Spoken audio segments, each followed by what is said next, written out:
Okay, welcome everybody to this agenda this evening. But before we start, could we please mark 32 seconds silence in remembrance of those who lost their lives in the Gulf tragedy.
Apologies for absence, but I understand Councillor Chairman Johnny Page and Councillor Mary Wheel, although she's not on this committee, because her apologies, she may not be able to come because she has a family issue that she needs to attend to. But she'll slip in, but she may not. But she said she just wanted the committee to know that's not because she doesn't appreciate that this is extremely important, and she will be with her committee and looking at it, and they have looked at it quite consistently over the last few months. The meetings of the previous meeting, and I agree these minutes as okay. Thank you very much. And accurate. Yes, accurate. Right, we come. Our first item is the draft budget, the revenue budget, capital program, and council tax. Wow, that's a lot. Please.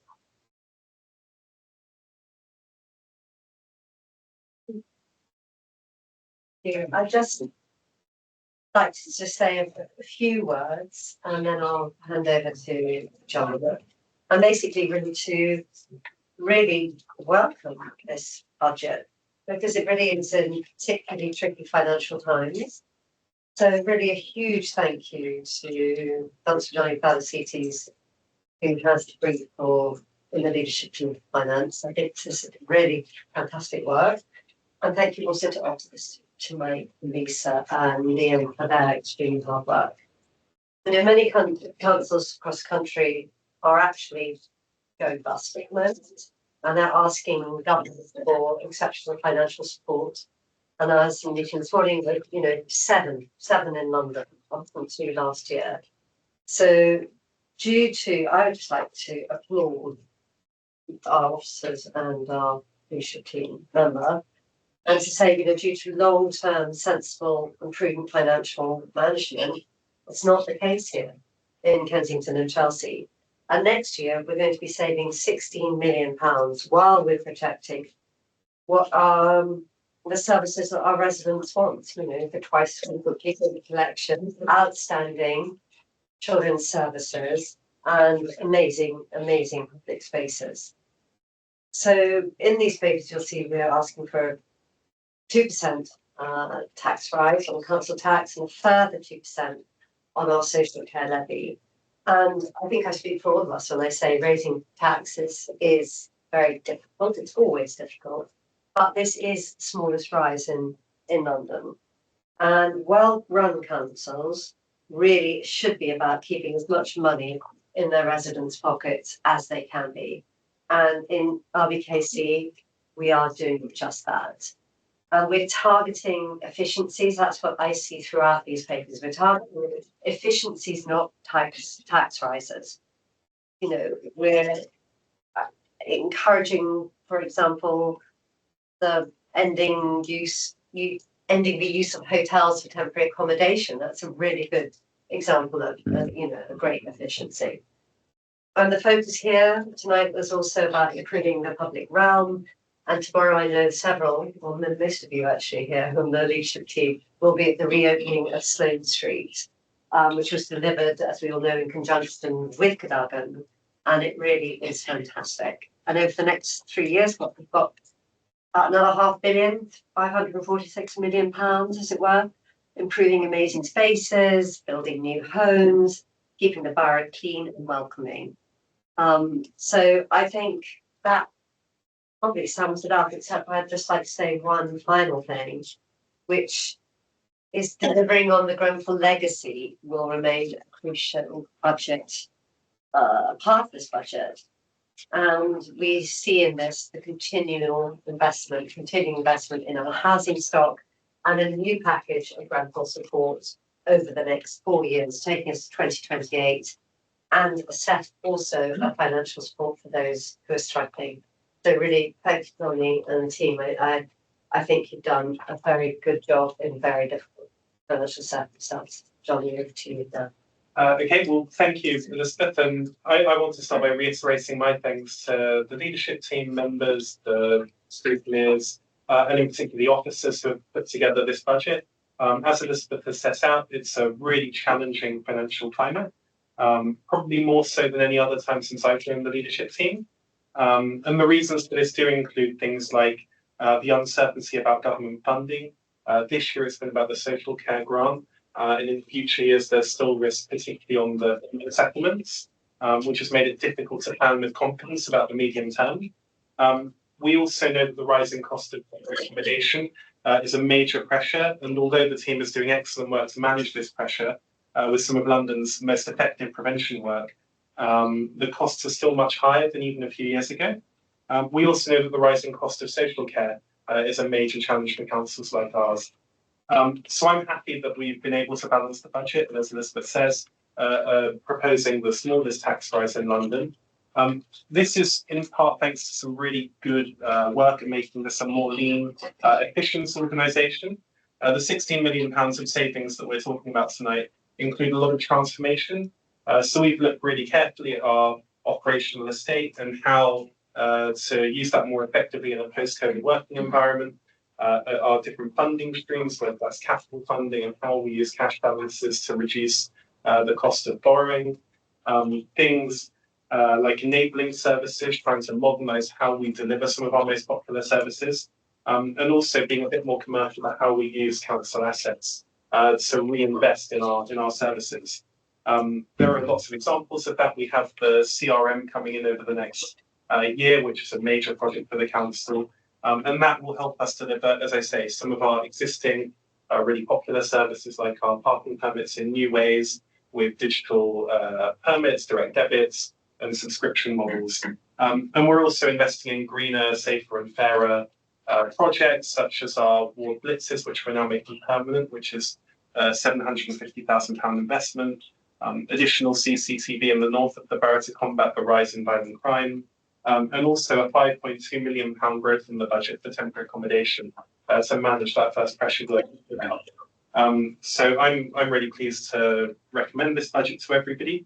And I'm also pleased that we're, as I say, doing one of the smallest tax rise in London and cost of living support for the households in LIFT, 13,000 of our most vulnerable cohort who are being supported despite the cost of living pressures that face residents and the public sector with a £50 payment, which we're going to talk a bit more about tonight. Okay. Questions? Comments? Josh. Thank you, Elizabeth. Thank you, Johnny, and thank you to Mike, Lisa, and Liam as well for this. I mean, it has been very hard, but I think competent and balanced funding for this council has proved worth. And I just want to highlight what Johnny has said about adult social care pressures, which is really, really difficult. We've managed to do a really good job of balancing that budget. And I just want to point out as well something I'm really excited about, which we have mentioned in the report on page 21, is that over the next few years, capital investment will be held in enhancing local specialist accommodation for adult social care. And that's something that obviously this council is really passionate on and really keen on, and helping the most vulnerable in our community, I think is really, really important. So I'm really pleased to see that has been highlighted. Question I had for our officer colleagues here is just about future years and forecast, I guess, and all the risks that potentially could come up. And I know there's a whole risk section in the report talking about temporary accommodation, local authority funding in future years, and economic factors. But looking out to where we are at the moment, what do you see as the biggest challenges or risks that this council faces? And is that government funding especially, or is that temporary accommodation, or is it something else that we may not consider? That could be inflation, tariffs, things like that, that may have a indirect impact on us. I think there's the continuation of all the risks that we've had this year, particularly temporary accommodation for this council, but also adults and children's, which are all pressures across the country, really. So I think those pressures are there, and if it was just those, we would be looking at having to make savings, probably not quite as much as this year, but of that order over the next few years.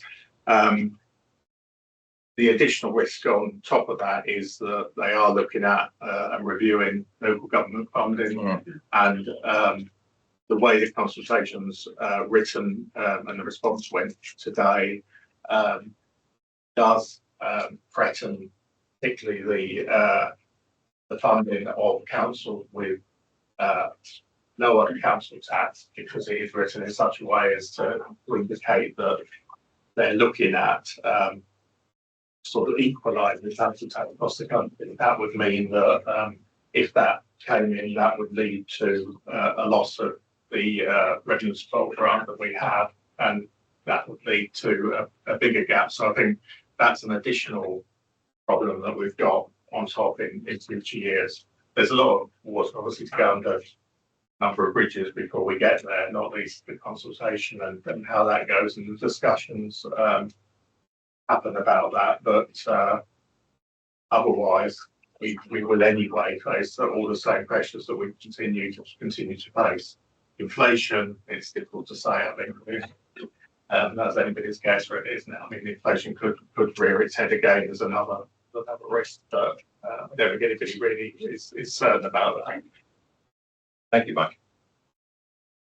So, Thank you. And as temporary accommodation has been mentioned several times already this evening, I won't talk about it too much, but I just want to thank the entire council actually for generally helping with the housing aspect of the budget, because I know that has been the biggest challenge over the entire budget. So thank you for that. And as Johnny says, we are putting in a growth for it.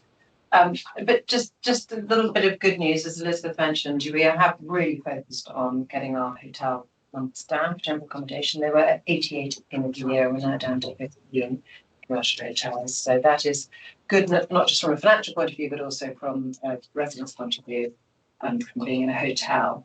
And another thing, just on 10.4 in the report, it says we've got 2,100 households in temporary accommodation. I've just heard today it's actually now 2,097. So hopefully again, the team is doing their bit, moving in the right direction. But again, I suppose a little bit similar question for you, Mike, and maybe a bit more for Dan, is about how we're managing to track the anticipated growth, potential anticipated growth for temporary accommodation in the future. Because what we are managing in RBKC is actually the numbers themselves, the families presenting, households presenting, hasn't changed that much, the costs. So I don't know, maybe a bit too involved for this in general, but I suppose I just want reassurance that it's being tracked. Well, we're putting additional growth in for it because we do see it as an ongoing pressure. I mean, in terms of the detail of it, I don't know if Dan's able to answer, but I think it will continue to be a pressure because, as you say, I think supply is the biggest driver of that. And It's the cost. There's other supply properties, which is putting the price up, isn't it? Really, and that's, I think there's other amendments to tenants rights, which will potentially have an impact on supply as well. But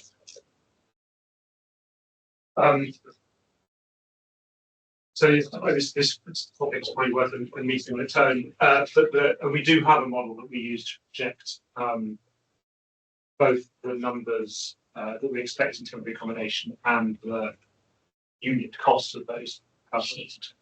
I think it's probably fair to say that I'd like to mention just a few of the factors. It's simply too complicated a system to be able to accurately forecast on the way that we would like, and therefore that leads you into a position where but because, like I said, there's issues about supply of housing, there's also issues about the pressures on households that drive homelessness.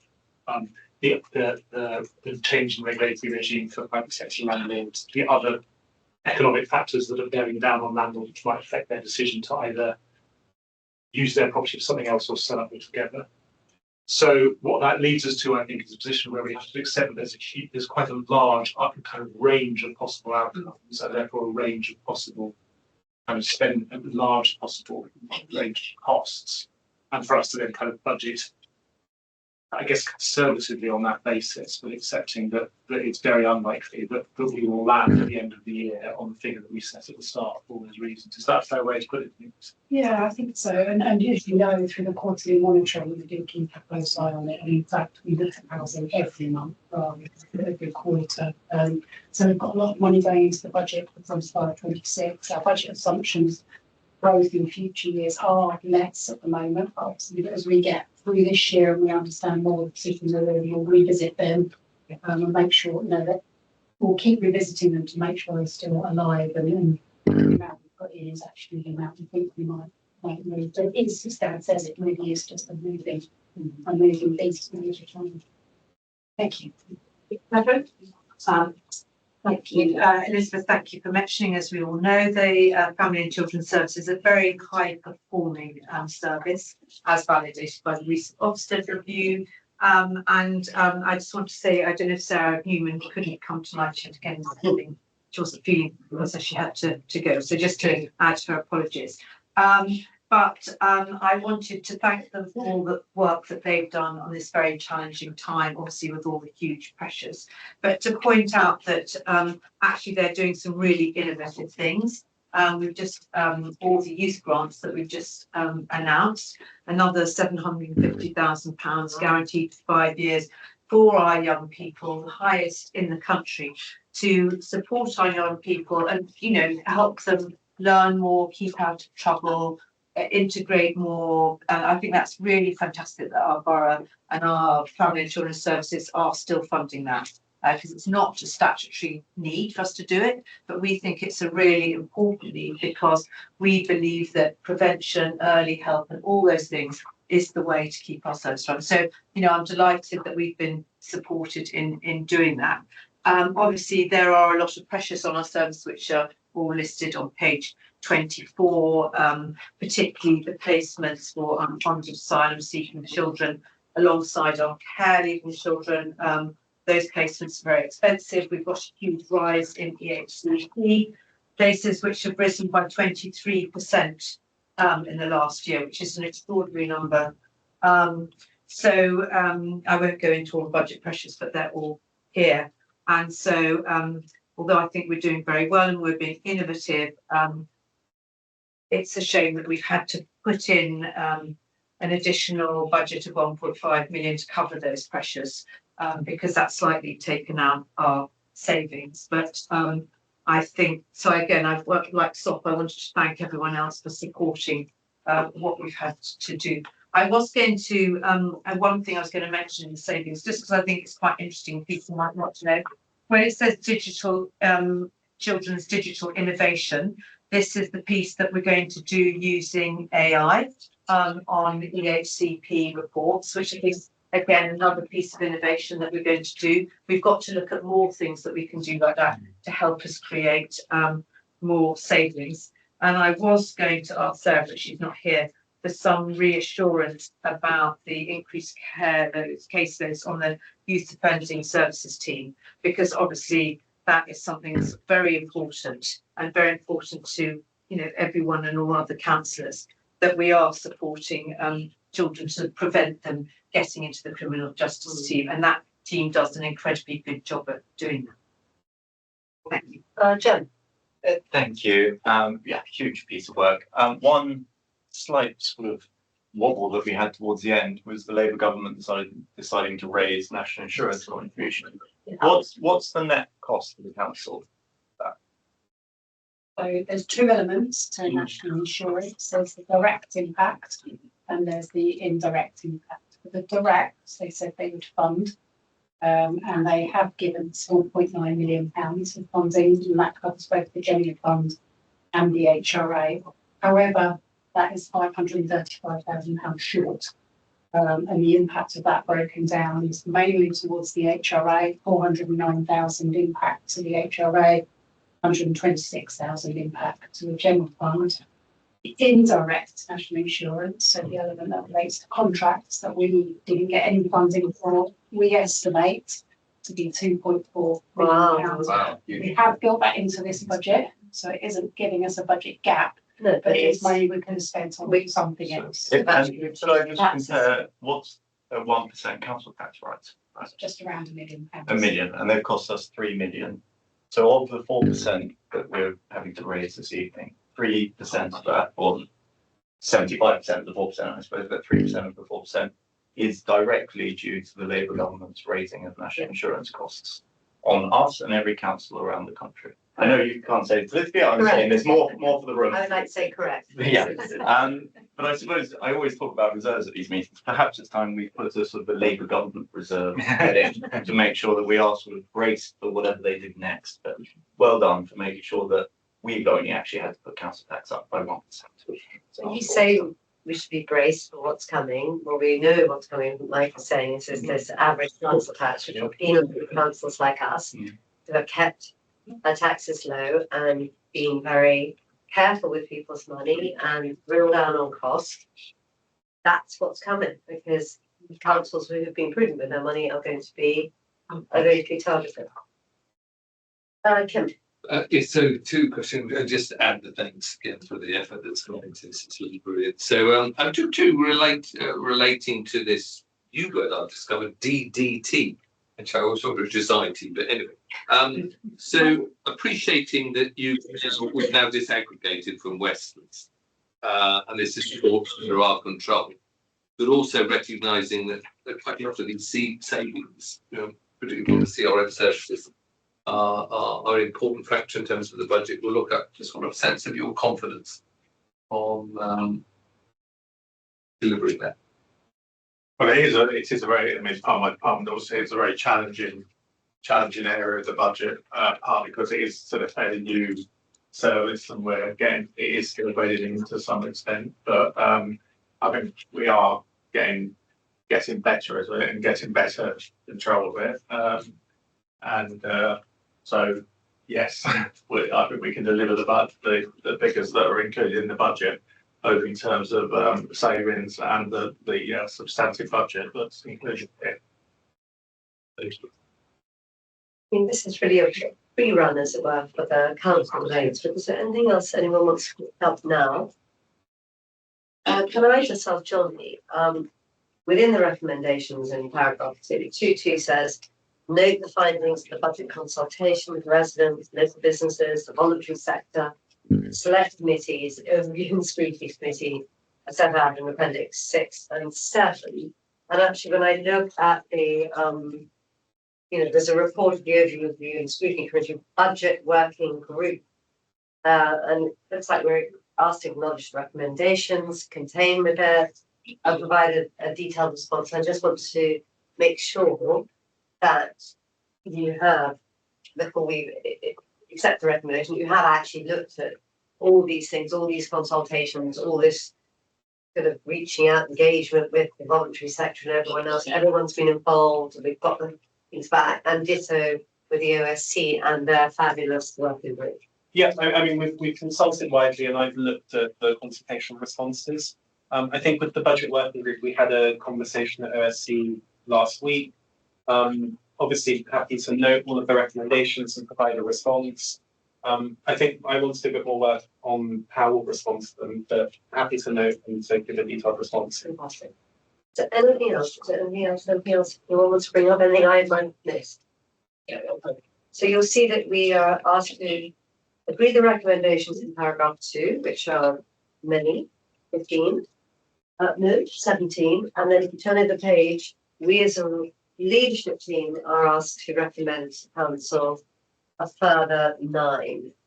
So are you happy both with the recommendations in paragraph 2.1, all 17 of them, and then in 2.2, all 9 of them? Can we agree with that? Agreed. Thank you. We move on to the next item on the agenda, which is the housing revenue account budget for 25-26 and its business plan.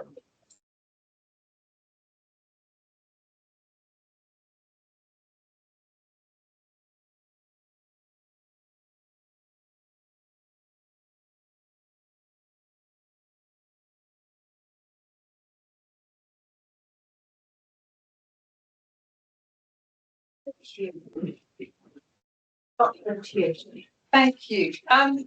First of all, I really want to thank Neil and Dan and the team for putting this housing revenue budget together. It's been a complicated process because, as you'll see, it actually includes 3 aspects. We're not just looking at a yearly budget, we're also looking at the draft 5-year capital programme and also the refreshed 30-year business plan. So thank you very much for doing that. And I just want to just draw people's attention to a few aspects. Great news, the budget was balanced this year. And I know that's been a challenge for several other councils, so well done on that. And again, just for everyone, the main decision we're making tonight is about raising the rent. We're doing it 1% above CPI, which is in line with all other councils, so that's 2.7%. So that's the annual budget. And then in terms of the second part of this paper, the 5-year capital programme, as you'll see, we're spending almost £400 million on works to all our council estates, and this is absolutely essential to get them up to decent home standards, which the team is working incredibly hard. And at some point, the benefits financially of this aspect, not to mention obviously the huge benefits to the residents, but the financial benefits will eventually come home when we need to spend less on repairs. So in terms of the budget, that's where we are. And then finally, the third part of the paper is the 30-year business plan. Now, none of us have crystal balls here, but we are doing the best we can. You'll see there's quite a few options about different things that we can look at, but any feedback is always appreciated. We had a lot of good scrutiny on this from the scrutiny committee, which was very helpful. And one of the things, again, like Catherine mentioned for her children's team, we're trying to look at how tech and AI can really help. Tech for our repairs, online reporting and online tracking of the repairs from the housing management, but also just the ability to handle a huge amount of data that we get about our residents and making sure that we can keep on top of all the new regulations and keep our residents safe. So any questions to the team? Okay, my 2 questions were both on table 1. I just wanted to ask how confident we are that 4% is the right level of the right interest rates to assume on new borrowing. We're in a fast changing kind of economic climate. The general fund obviously borrows at a slightly different rate. I know we're taking account of the PWRB and the reduction that is associated with the HRA, but kind of what's our level of confidence and do we really think we've got that right? And then my second question was about the 7.5% pension contribution that we're assuming. That obviously relies on a triennial valuation. I'm not sure we're certain yet about that. So again, Can you kind of reassure us that that's a prudent assumption, given that the investment committee can't yet say whether that's certainly going to happen? MHS.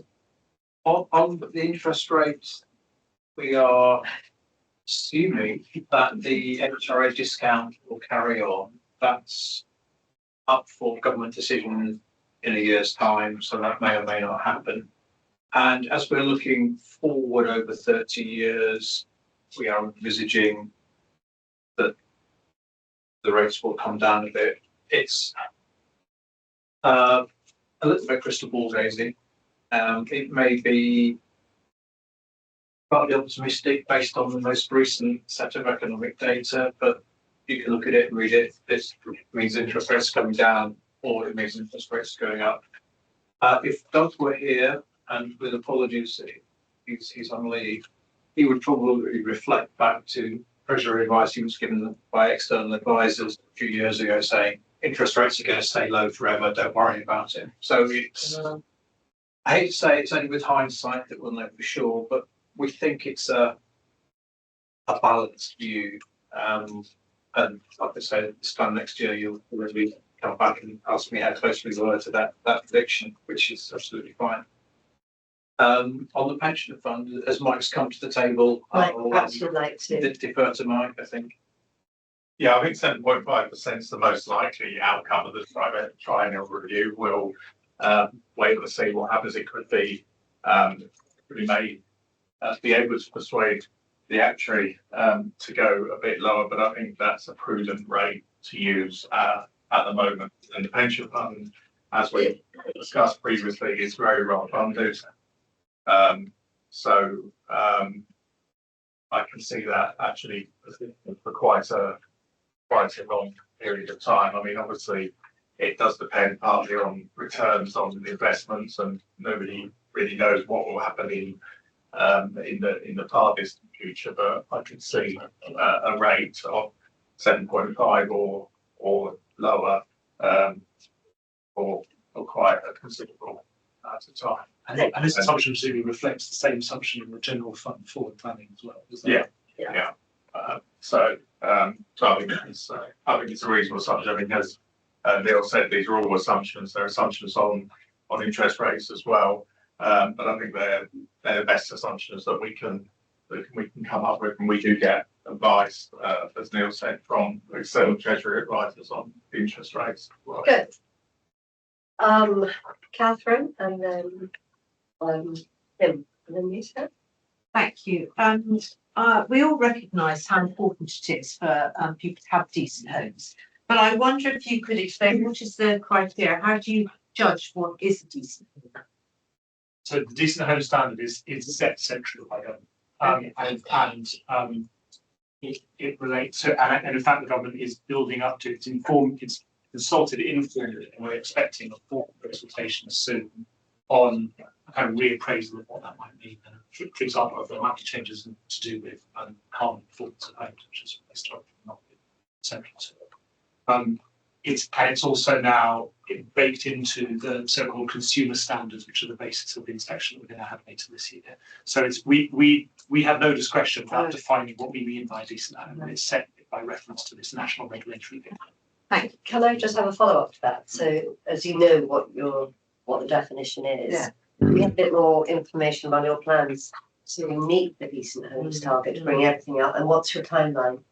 So the work on decent homes means that because homes as components age, homes fall out of decency all the time. So there's no moment when you say you've finished the work on decent homes. But certainly we need to get from a position where the kind of the rolling percentage level is much higher than where we are now. That's close to 100%. So what are your plans to do that? So I wish I had Doug here, so I don't have that information at my fingertips. But the business plan is very much set on the basis of the assumption that by the end of the kind of current wave of large scale capital investment, we will be up to a level where we're then maintaining rather than. So I think we're in the. You might have this close to your fingertips, but we're in kind of year 3 or 4 of a 6-year, 7-year. Yeah, I think in 4 years' time, the investment we're setting aside should bring us as near as we can to where we think we're going to be on decent homes. We've got a stock condition survey ongoing now, which will revisit all of the data. So, in a year's time, we'll have really up-to-date stock condition data that will help us focus on what work we need to do to make homes decent. It will be difficult decisions, I think, on the capital programme, which works. Do we do first? How do we do it? We really plan it. But that's stuff that Doug and his team are working on. So, and then just going to say, subject to the consultation on moving the goalpost about what is a decent home. We'll have to consider that, but certainly the league members' steer is to focus on making homes decent, and that's where we're planning to invest. I think if Doug was here, he would say he's prioritised the major works, first and foremost by the level of the properties that needed the repairs. That was the first instance. Obviously, that means they need a lot of repairs. They're not meeting decent home standards. And then we're also reviewing the internal aspects of kitchens and bathrooms. But the stock we inherited, the TMO did quite a lot of kitchen and bathrooms work. That was pretty much all they kind of focused on. So we're not too bad on that aspect of decent homes, but there's so many other things regarding decent home standards. And one of the things that Neil touched on about the data aspect. So obviously a stock condition survey was done relatively recently, but then that gets out of date. But we need to also make sure that we're getting the data from all the other different departments that may be visiting a property. So you may have the gas engineer visiting a property, and then you may have a plumbing one, or major works one looking, and to make sure they're all putting all that in the same bit of data that we can actually say, okay, this home is meeting it, or this home is not meeting it. So there's quite a bit. So there are a lot of plans afoot. Yes, yes. We're all working on that direction to get it done. But some of our stock, as Dan said, is very old. We have Victorian houses, 1870. One of our big estates just around the corner is 1870. Beautiful red brick, but the single glazed windows, sound installations, very poor. So it's fair to say that in the period immediately after the management of the homes came in-house from the TMO, the reasons that I'm sure you understand, the first priority was on issues of safety. And that was the kind of early focus in the early years of the investment program. It's fair to say probably that the decency level has suffered slightly as a result of that, and that we're now in a period of correcting for that and making sure that the business plan, as it were, in the kind of short, medium, and long term, is very much focused on that priority now as the kind of underpinning of the prioritisation decisions that we'll be asking you to make. And as Neil said, when we've got the new stock conditions survey, when we come back at this point next year, we'll have much better data on the basis of which to be much more confident about that 30, and probably will be recommending some slightly less comfortable prioritisation decisions based on that, but with decency very much kind of recommended, I think, as the priority for you. Okay, thank you. Who's next? Was it him? So first of all, can I just congratulate yourself on the team on flatlining the TA numbers? I mean, that is an amazing achievement to do in the current climate. And a little bit follows on my question, and it's probably an unfair question from Decent Homes, is that we welcome the list of acts and legislation to improve the standard of homes. That's obviously very important that is done on, and they set out on page 69, the Decent Homes, Leasehold Reform Act, Social Regulation Act. And we obviously see from our resident providers that they are, under their own asset management plans, selling some of the stock which is available to us within the borough. So my question is, are you anticipating rents to go up or down? Or is it likely that landlords will pass this on in rent or absorb it? So not our own rents, but what? No, in terms of what we're on our TA cost. Well, most of the regulatory changes that you described is within the social housing sector, so won't bite on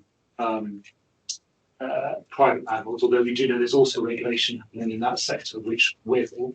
I think there's as much, it'll be as much about the landlord's behaviour in terms of moving in and out of the market and whether there's a flurry of kind of predictions before the new regulations bite as it will be where rents go. You see what I mean?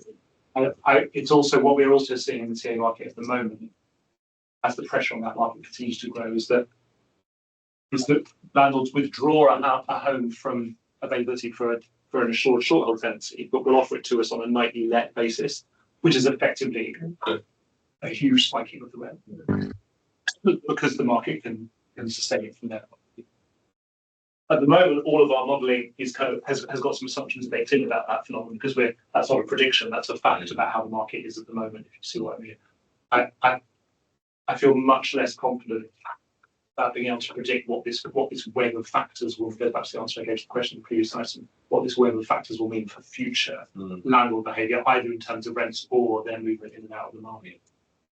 I mean, it may be highly difficult to predict the future, but isn't it true that you've got 21 major works and mechanical and electrical projects on site already? You know, thinking about not necessarily rent, but back to our bad thing about you do have plans in place, and we're spending a huge amount of money. You know, 114 million pounds. We don't seem to have mentioned it this evening. We also have a new homes programme as well. And so a we're new adding homes to this programme, still. exactly. Yeah, no, the capital investment is now kind of running at full throttle. It's taken us a long time to understand the stock and to get the team on board and to go through all the procurement processes and so on. You recently approved that sequence of procurement frameworks for housing management, which now enables us to move kind of more quickly and smoothly into letting contracts. So that machine is now operating at full throttle. You're right. We're probably at a kind of rate of investment per home in our stock. We're probably doing as much as any borough landlord in London is. Yeah. But we need to make sure that you know, we shouldn't, success can't be measured in how much money we're spending. It has to be measured in the quality of the work that's been done and the experience that our residents are having. But it does show the level of activity. Absolutely, and surely it should show that actually that people should be in decent homes, and that's what we're trying to do. We're investing, we're looking at things, we have plans because it matters to us. Josh, I'm sorry, Sarah, I apologise. I'm very bad at Sharon. So we talked about decent homes, and we always talk about safe homes. And I'm just looking at the capital expenditure for the next 5 years, and this eye-watering figure of 382 million. I just wondered, of that figure, how much of this is to make homes safer? So page 277. Oh yes, and can I add to that? Can I have a secondary to Sarah's on page 279, 10.3, talk about efficiency savings. And I would like to say, how do you design this in to ensure that, you know, safety and embedding the learning from growing confidence is basically the same point, isn't it? You know, when you're making efficiency savings, how do you reassure us that actually that's not compromising safety and you're learning from what happened from the clinical tragedy? I'm not going to try and put a figure out of the air now, I'm afraid, this evening, just to give you a portion of that 382, which is specifically on safety. Some of it will be kind of directly on measures associated with safety, but others of it will have kind of indirect impacts on it. I'm very happy to we can pull together, I'm sure, a kind Fantastic. of That's very helpful. You understand that for us, that's yeah, obviously a very important question. Of course. On the kind of more general question, Chair, of the work that we're doing to embed the commitments that came out of the Grenfell inquiry into the work of housing management, we start from the assumption that the housing department of the council should be at the leading edge, both in terms of kind of operational kind of practice and compliance, but also in terms of culture of the kind of change that the council is committed to in its response to the Grenfell inquiry. And certainly when we're looking at the changes that we're making, including the efficiencies that we're finding in the revenue budget, that is, none of that is, as it were, at the cost of meeting those commitments. Good. And indeed, a lot of what we're doing to, for example, improve the kind of interface to customers through use of digital tools should both save us money and improve the experience of residents, if you see what I mean. So we shouldn't see that in terms of trade-offs. Yes, and just as long as the trade-offs, there isn't a trade-off from the efficiency to the safety. No, absolutely not. Safety and safety, never with safety. Thank you. Can I just add to that? Yeah. If I may, Chair? Just Dan mentioned about learning from Grenfell and the culture change in particular, and housing from children who were ahead of us on this in the heart-to-heart training, which is when you're empathetic and you put yourself in someone else's shoes when someone's coming to you with a problem about their home, housing, and I think that is going down really well, and we're focusing on that, and we're not cutting corners on it without cost-wise at all. So much. Thank you, Josh. Thank you, Chair. Thank you, sorry, everyone. Obviously, we've got a lot of vulnerable adults and vulnerable families in our borough, and it's really good to see on page 273 we're looking at the dependency support fund, which I think is a really positive thing that this council does. Although I noticed that we've reduced the budget for that somewhat this year, changing circumstances, but I haven't got rid of it completely. How well was that utilised? Is there pressure to continue that going forward?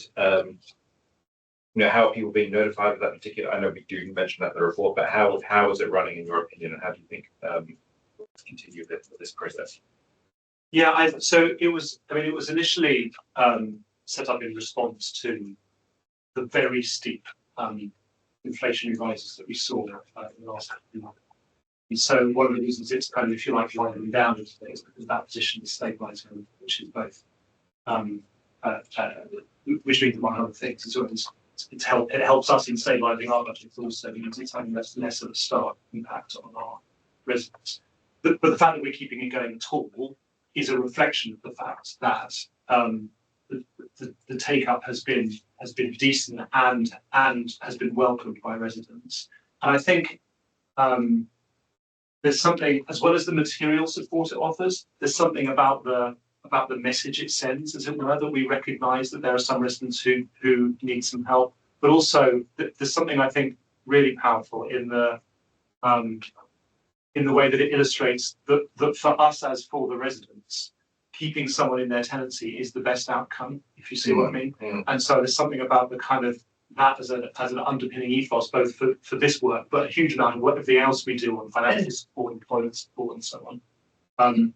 That is if anything, an increasing focus on our housing management work. I wouldn't want, although we do want to keep this going because we think it is working, I also wouldn't want to give you the impression that it's the only thing we do to support residents to keep them in their tenancies. Actually, there's lots of things going on all the time, particularly when you consider the data in this borough that shows how strongly correlated social and financial deprivation is with being in social housing.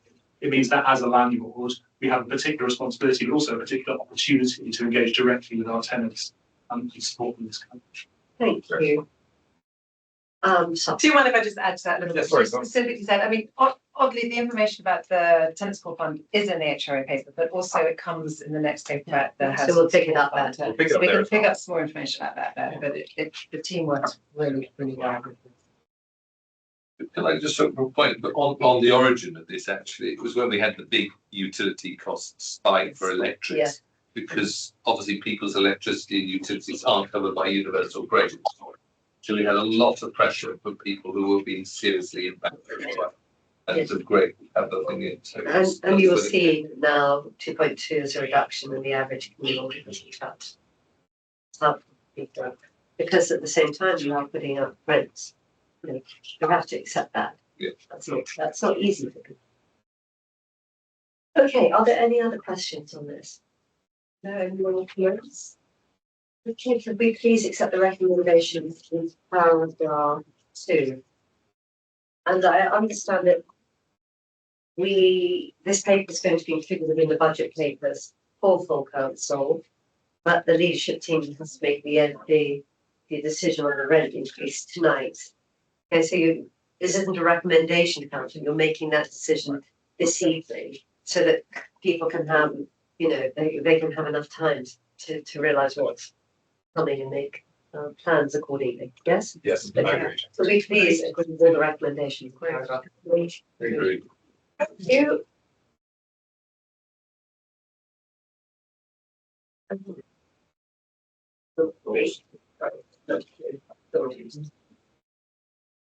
It's item number 6. Okay, so this is a very good segue into household support fund tranche 6.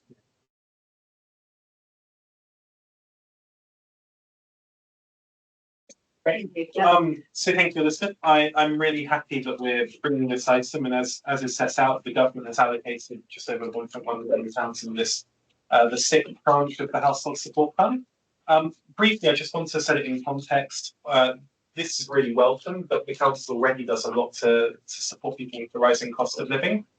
So we have in each of the past 2 years distributed £100 payments to high needs cohorts in the borough. We've also had an £8 million cost of living fund during this administration. And we have a generous council tax reduction scheme worth around £14 million a year, which supports a large number of our residents. There's also signposting and advice that we provide, like a cost of living hub and employment support. But tonight we're considering in particular two key things that we want to do with the Household Support Fund in this tranche. The first is 3 school meals to a targeted cohort during holidays, which is fully funded by the Household Support Fund. It's essentially a passporting exercise financially, but it sustains an existing and really valuable programme for people. And the second is the cost of living payment, which will be £50 this year, made up mostly of the Household Support Fund, with a little bit of the underspend from last year's scheme. I think in light of inflation coming down a bit from last year, and interest rates too, this recommendation strikes a good balance of supporting people with what is still a challenging financial environment, whilst recognising that the council's resources are also strained.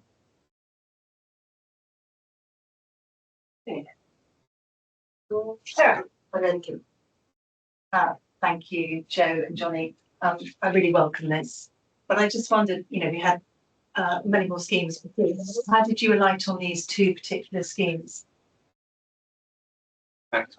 So I think in the first instance, the free school meals offer, we've had very positive feedback about the difference that makes to families who are eligible during the holidays, and how ensure how that ensures easier to support. I also think it matches the extension to the of the mayor's scheme, although that's a universal scheme, but this is a targeted scheme to ensure that that's supporting these people using it most. I think for the direct payment, we've had very, very positive feedback and engagement with that last year. We also thought that it made more sense to put money straight in people's pockets rather than commissioning new programmes when there isn't necessarily certainty about the long-term future of the Household Support Fund, and that it was a way through the targeting, through the LIFT data, to target those who needed support most, and to get that support to them in as simple and as what way as possible, which didn't involve long application processes or bureaucracy. It's also worth saying that the process will be more efficient this year because of the work that we did last year to prepare for it. Okay. Yeah, so again, it's a great scheme. You're going to, I'm sure, point out in the report where this says this, but is this just going to continue on next year, or are low-income families going to see a cliff edge? So we've had confirmation from the government that the Household Support Fund will continue next year, and it will continue for the full 12 months. So that we've had a period where it's only been extended in 6-month tranches. We've had confirmation that we will have it for the whole of next year. What we don't yet have confirmation of is our allocation. So we'll need to look carefully at those figures when they come through. Brilliant. Thank you. Well, can I ask something? I think it's really great that you're getting a little bit of money to help them over at the moment. But how do we connect them into long-term? How does it connect into long-term support for people who need it? Is it because you know who they are, so you can then follow up? Thanks, Councillor Campbell. I think it's worth saying that, as Councillor Balaciti says, this sits alongside a much broader range of work that we're doing. And I also think that the payment is valuable in and of itself. It's a relatively small amount of money, but it can make a difference. But actually, it's also valuable because of the potential for connection that it establishes. So what we're looking at with colleagues, and in fact had some conversations with monitoring community sector partners today, is how we use this both to share information with people about other support they might be eligible for, and to connect them to other council services, but also how we begin to use this data a little bit more routinely to make sure that we're targeting cohorts who might need specific kinds of support. So just before Christmas, we did some work with the LIFT dashboard looking at people who were eligible for but not claiming pension credit before the deadline for winter fuel allowance, and we made some calls within the team to encourage people to apply for that. So I think there are lots of opportunities to use this payment and the connection that it affords us to make sure people are getting access to other kinds of support. Good, that's exactly what I was asking. So I just want to go back to the tenancy support fund because of the previous question as well, but just also to highlight the aspect that is on page 320, that for our tenants, so just council tenants, as we all know, the Labour government stopped people going on winter fuel payment unless you were on pension credits. our team identified those who were just missing out, so who were going to be really struggling. And we reached out to them specifically, and thanks to Housing Support, we've been able to support our tenants in this. And also we've actually also, again, like Joe's saying, with the wider borough, also identified people who could get pension credit if they wanted to apply for it, who were eligible for it. So that was a real positive bit of work that came out as not a very positive decision. And then the other part of it, universal credit. So when you migrate onto universal credit, there's quite often a gap, and that can be very challenging for residents. And so again, we have used our tenancy support fund to support residents in that situation. So and again, there's detail here, as Josh was asking about. In general, last year we supported almost 600 households, and in some of them it was paid out in food vouchers and household good vouchers. So things that really tenants absolutely needed. Hey, Catherine. Just to say, obviously, I'm delighted that the free lunches, the £4 vouchers are going at continuing holidays. That is such a valuable thing for families to have that. Because it means obviously it's a saving on their other budgets that we're giving to them. So that's great news. It was just a question really about the lift data. So I noticed in 5.14 that you say there are 1,000 fewer people than the previous payment last year. But you also go on to say that obviously these change quite frequently, the numbers that are on it. So with the calculations that you've made, do you think those numbers might go up? And therefore, some people who are on that data therefore won't be able to get some of this funding? So thanks, Councillor Hawkson. What we find is that we monitor those numbers on a monthly basis. We discuss them, and what we did last time was we assumed that everybody would take up the payment, and in fact we don't have bank details for everyone. We're in a much better position than we were, and we will write to everyone to ask where we don't have those details. But we don't expect, budgeted as if we had to pay for everybody who is on lift at this point in time. But we actually expect the actual take up will be a bit lower, although I hope it will be higher than it was this time last year. So I'm confident that the general trend is that these numbers are beginning to go down slightly. It remains to be seen how permanent that will be, but I'm confident that within this budget we can meet a £50 payment to everybody who's eligible. Thank you. Questions? Fine, thank you. Can we please agree with the recommendations in paragraph 2? Agree.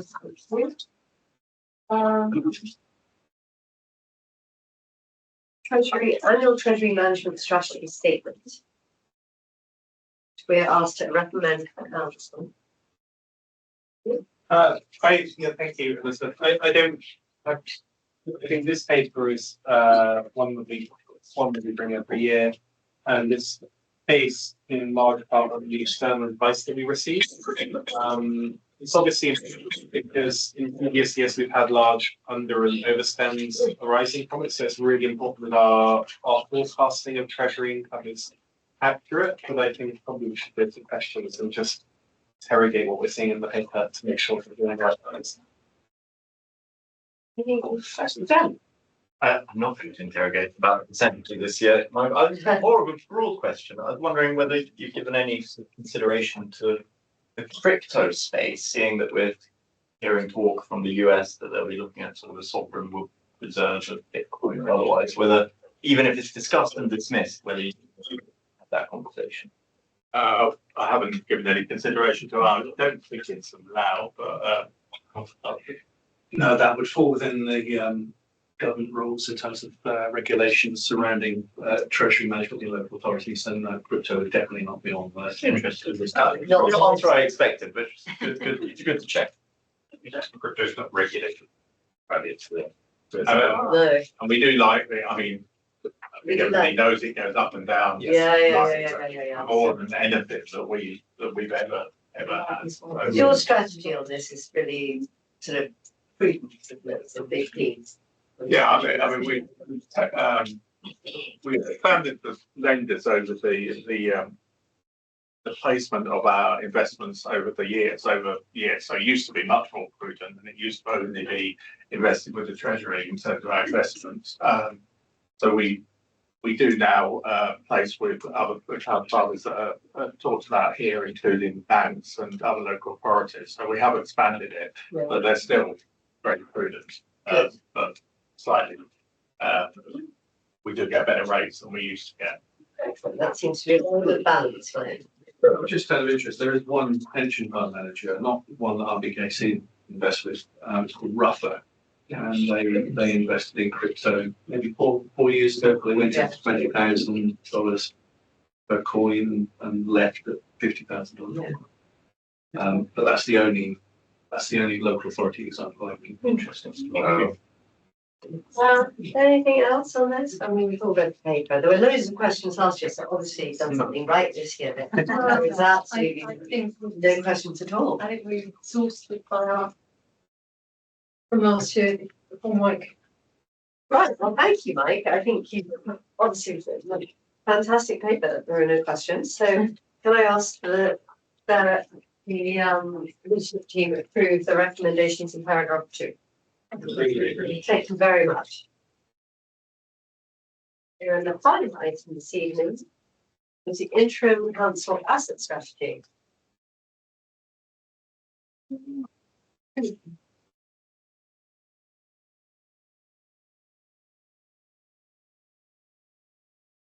Hello, do you want to? Yeah. Yes, we would, thank you. So I really want to start by thanking Dan and Christine and Beth Kay, who actually did a great deal. I can't see at the moment. I'm really sorry. And you were hidden in the corner. Thank you. Do you want to come to the table, Beth? If you did the work, I think you should. I did ask. Colleagues may not have met Beth before. He's done a huge amount. Well, thank you all. So as this paper sets out, we've got a large property fund with 750 property assets in our general fund. And really what we're trying to do here, like this, excuse me, right, well, use the well-worn Christmas tree. I like that. But this report basically is the tree setting out our ethos and approach for our assets. And there are lots of walls or pieces of work which will kind of be hanging off it, some of which are still very much underway, and they'll be coming on. But I think I just wanted to bring your attention to 3 of those pieces of work. Firstly, in point 3, the rationalisation of our operational estate, which we're very close to starting to get going on. Secondly, our focus on special accommodation, which is actually in Appendix 22. Some of this. And thirdly, and it's something we're already talking about, again, I think we'll have the first page of this month, our review of the policy community sector and actually finally having a policy that is fair and transparent. And all of those things will feed into everything we do within the capital programme and for that sharp management of the capital programme. So those were just 3 of the balls, but we're happy to take well, probably not, the 3 or the balls. My first question was going to be, it's basically an internal facing document, and what are the things, what will our residents immediately, what are the good things for them in this? Good things for them. I think that what's the benefits? Yeah, I think in the past there have been some misconceptions about what yes, it's clearly set out we're not a property company, but we do have to run our portfolio efficiently and effectively as a council to provide services. So I think that ethos is quite important.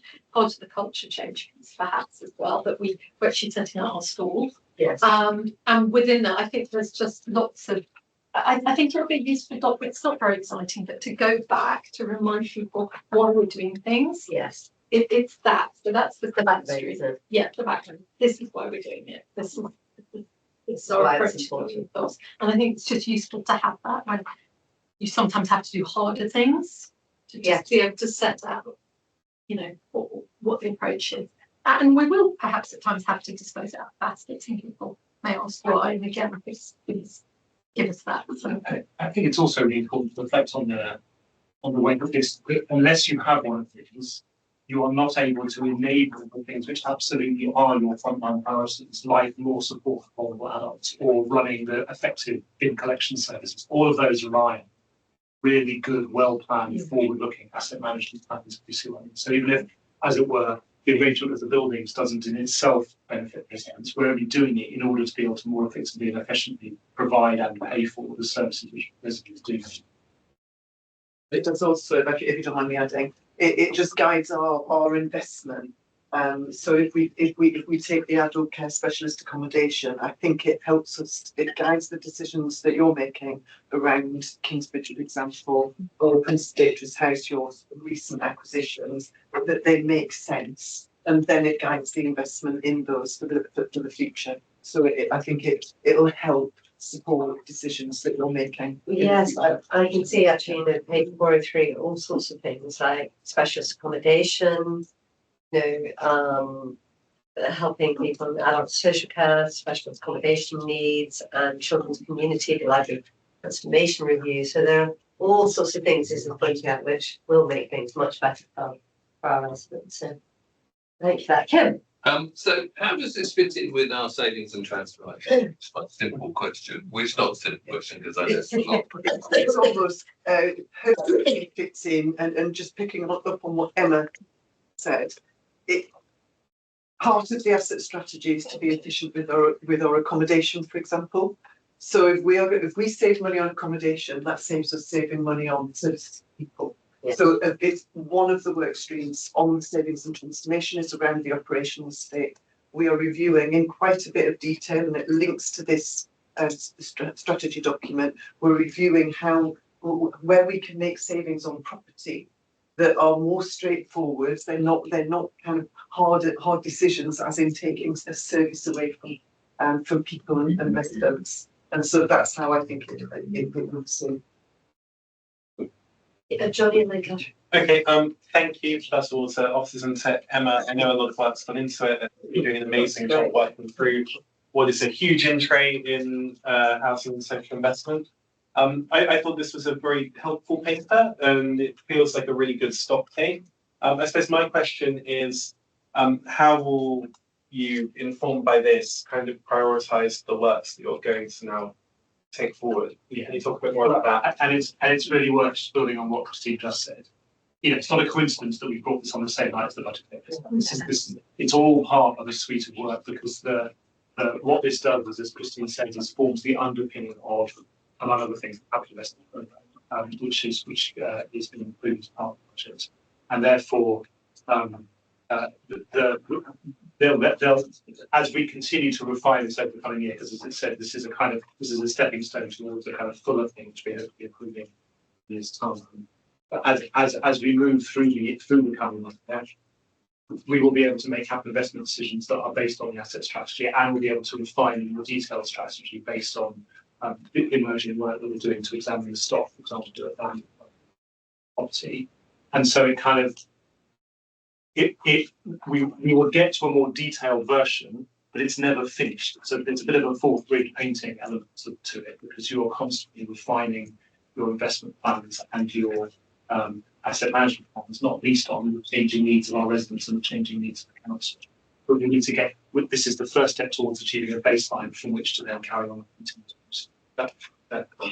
Yeah, and I think some of it's really obvious, because and we've covered it in the document, but if we start with safety and compliance, that's the automatic priority, and we can just get on with that, because you have to send us away and we make sure that we do that. But the rest of it actually ends up here, where you're making decisions about the priorities of how to invest, but hopefully using this as your Christmas tree, and to anchor those decisions moving forward. So I think it will help to guide that capital investment in the future. The reason why it's described as interim is, there isn't enough substance in here at this point to properly do. This is just the headlines. We do that work, and then as you will see it then start to form into a fairly detailed piece of work, which will help make decisions about what and where you invest. If there are properties that you should stop using, we would recommend stopping using because we can't get them right, or they're not fit for purpose. If we should do something else, if we should acquire. So I think if you look at that in any service area, that's the detail of the work, and I think that will help you make decisions with a bit of background and substance to them, and we're not having individual things flying into the pipeline, which is a bit what we manage it, but that is a little bit how we have been operating historically in absence of this. And if I can just add, and I'm sure Lisa and Mike will say, I think this is a SIPFA requirement that we have an asset management plan as part of the budget.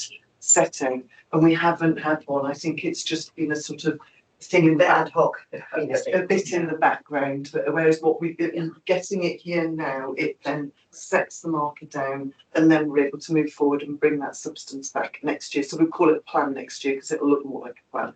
It moves you from one-off reactive decisions to, you should now be in a place where no decision to invest in, dispose of, or acquire a property will be made without reference to this and being anchored in this. So this is really, I really make no apology for that priorities will change. Catherine and Yes, just a quick one, because you've explained this is sort of the first draft, so to speak, the outline. But I was pleased to see the social investment. I think it's absolutely fantastic that we use some of our assets to for the good of the community. So my question really was that at some point during drawing all of this out, do you think you'll be able to actually get some sort of number on that? Because actually, you know, it's a very generous contribution that the council's making, but it's one that slightly gets hidden, that we don't flag and say how generous. And we're particularly grateful with our youth grants, you know, that you're helping support our youth clubs in council buildings and underpinning that. Yeah, so Emma referred to the VCS review as part of the asset strategy, and I think that will help with some transparency around the generosity or the level of subsidy and some transparency about that, and where we are using social investment across other portfolios, so not just purely through voluntary and community sector. Yeah, I think we need to be able to set out what that amounts to, and someone's got a hand up, so I think some of it is sitting in the HRA actually, not in the general fund. Exactly. And I just want to thank you for this, because I think, and the focus actually on voluntary and community sector, because we know that it's not transparent, it's not fair. And, you know, I think focusing on those organisations that we fund is really important. So thank you. Josh. Oh yeah, thank you. Just like a quick question, really simple one. Aside from the 2 cemeteries we have outside the borough, what assets do we have outside the borough? Because I couldn't see that in the report aside from the cemetery pensions. Oh, well, I'm going to take it away and make sure that we've got a proper check, because I do know the 2 cemeteries because I visited them both, because we've been looking at them. But I would have to rack my brains. We've got other children's home. Park Royal. There's Park Royal. And there's your piece of There's land. also the big piece of land that would make it excellent. Yeah, I was wondering if that is included also. Josh, as a that's city really boundary. Good question. Let's get you a list. Thank you. Otherwise we'll all be thinking of various things and we might miss something. So last word for you. Just a quick one, because obviously Christine mentioned HRA and thank you very much. You managed to contribute, I think, £4 million from rent of the commercial properties underneath all our council estates into our HRA budget. So it's really important, and this I hope will come up with the next iteration of this. How can an officer look at this and decide, okay, there's a vacant unit under one of our estates. Should that be for community use? Should that be for commercial use? Should we put a little shop in there, or should we put a youth club in there? And this is what we all struggle with. And I'm sure there's never going to be a simple formula.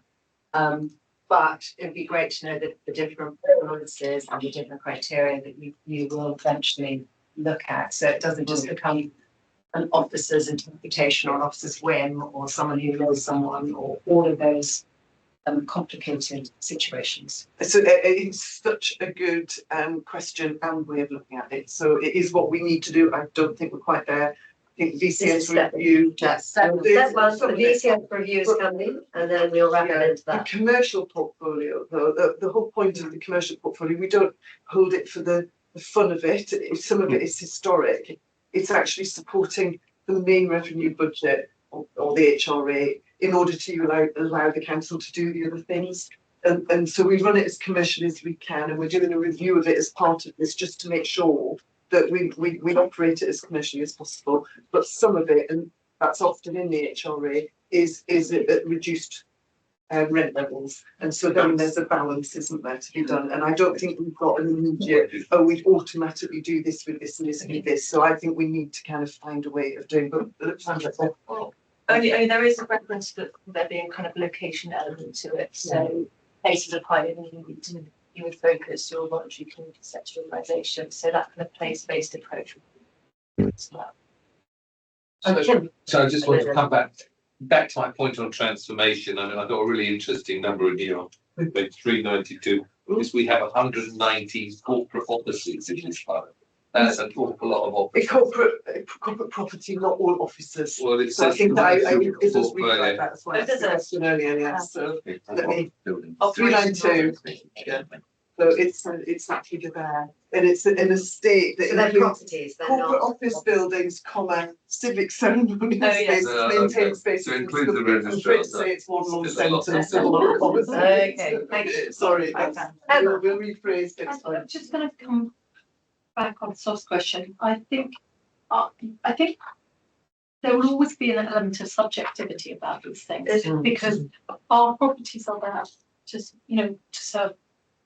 serve our communities. So if a property in the HRO, indeed in the general fund, I don't think the VCS review will give the answer about what any specific use of any specific property should be per se, but what it will say is that if we choose to use it for VCS, these are the things that you have to balance. these are the criteria we expect. We expect the organisations to demonstrate the value that they're adding, and we probably and then there'll be various other things. At the moment, we have no policy whatsoever.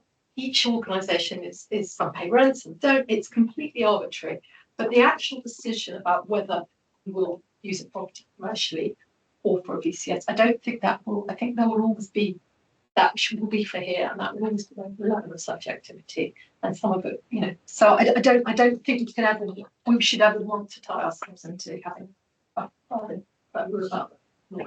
And I think that very neatly comes back to actually your executive summary, when the first sentence is the council uses its property portfolio primarily to support the delivery of council services and the council plan priorities. I mean, that's what this is all about. Yeah. And second to that, it does actually help our capital program to know what we're going to be doing, to be very useful to that. But the fundamental thing is we have these properties for the use of not for our residents, but for services and delivery of services.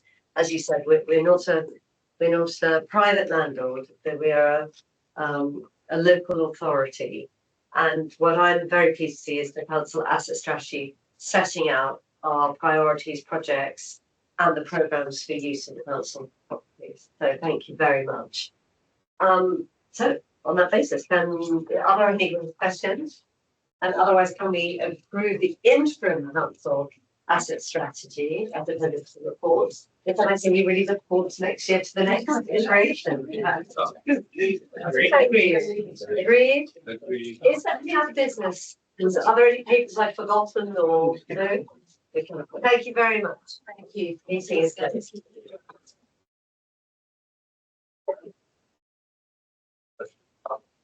Dan.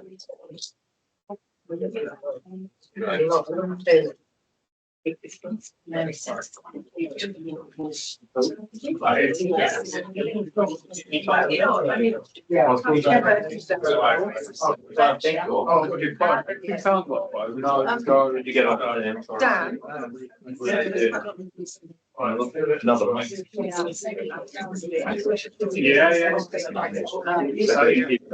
But I think we'll touch on it's fine. If we had done, yeah, we could No, I had to leave just at the end of Mount Gambier, so I don't get any of the tideway or the text. So ultimate tideway, the alternate piece, we should see it again.